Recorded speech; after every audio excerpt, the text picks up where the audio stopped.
మా ఆత్మకూరులో రాములవారిని తిరునాళ్ళ భాగంగా 5వ రోజైన ఈరోజు స్వామివారికి ఎంతో వైభవంగా వసంతోత్సవం జరిగింది. పట్టాభిరాముడు కదలి వచ్చాడు వసంతోత్సవానికి.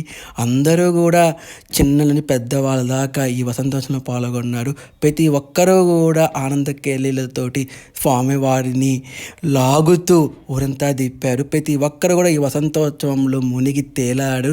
కమనీయం, రమణీయం, ఒక మహాఘట్టం ఈరోజు అయితే మడుగు అందరూ కూడా జై శ్రీరామ్ జై శ్రీరామ్ అంటూ రామైతని అనుకుంటూ బయలుదేరారనమాట.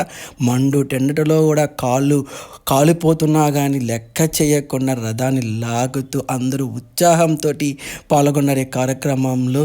వీళ్ళు ఎప్పుడూ కూడా ఆ రాముల వారి కరుణాకటాక్షాలతో, సుఖ సంతోషాలతో, సౌభాగ్యాలతోటి వర్ధిల్లాలని, ఎప్పుడు ఆనందంతో ఉండాలని చెప్పి ఆ రాముల వారిని మనస్ఫూర్తిగా కోరుకుంటున్నానైతే.